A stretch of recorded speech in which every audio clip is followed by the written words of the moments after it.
everybody.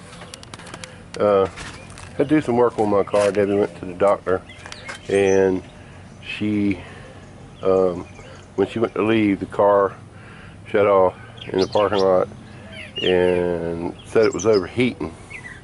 So I went and took a look at it, and the radiator had a hole in it. So I filled it up with water, drove it about halfway home, stopped, filled it up again, and finished driving it home. I ordered me a new radiator off of eBay. They're $185 at the parts store. I got one off of eBay for $50 and some change. Now, I've changed radiators in numerous cars, but I have never ever had to do the things I had to do to change this one. I had to remove the front bumper support and cushion and everything.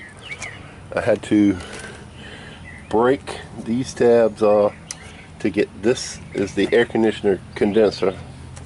There's two of them, and it just lifts up, and I had to turn it, and I set it on a flower pot over here so I could get to this.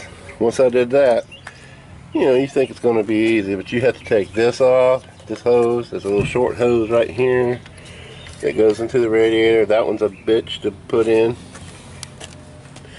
Two transmission lines down in there. Couldn't even show you. Yeah, you can't see them. But there's two transmission lines that hook into this, and then the bottom radiator hose. Once you plate that and get all that in, then you can slide this back on. And this is easy. You just pop these little clips loose, and this here slides off, comes off this way. Snap it back on like that with a rubber boot. See? So I got all this part back. Now I got to mount that bottom part back on, put the styrofoam back on, and put the bumper back on. I understand it's a foreign car, but do they really have to make it so damn difficult to work on? Seriously. The way they tell you to do it is you have to disconnect, you have to evacuate the air conditioner system, and then you have to disconnect it. I guess that's the connection there, so that you can take the whole thing off. This whole front end is plastic. You have to take the headlights off, take these bolts out. There's one down there, one down there.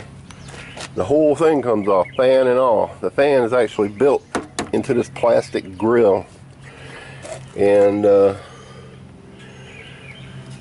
as you can see, that the fans are mounted to it. It doesn't have a frame into its own like they do on other cars. But I took this loose. I don't know if I had to or not, but I took it loose. I got to put it back together. The bumper was easy to come off. You had two screws, one there and one there. I think there's supposed to be one there, but remember we had an accident. And then there's a screw up in there. I don't know if you can see that. I'll try and get it where you can see it. The sun's going to kill me here. Anyway, there's a screw hole right up in there. And you take that screw loose and take those screws off. And then there's some clips that go along the bottom if you have the scrub guard. Mine didn't because of the accident. And then, because the scrub guard attaches to the frame underneath. And then you do the same thing over here. And I'll show you there's all the little parts I took off of it that support the grill and air vents and stuff. And then there's the styrofoam bumper. Come around here. This is the bumper off of my car. These little pieces just snap in on the car itself, and then you put the screws through here. There's a screw hole there and screw hole there. And there's where the clips go for the the brush guard if you got it. I didn't have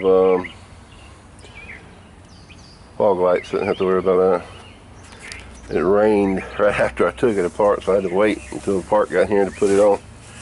Of course I'd do that anyway, but thank God it didn't rain today, but damn it's hot. It got so hot my camera cut out, so I'm just going to tell you what I had to do real quick.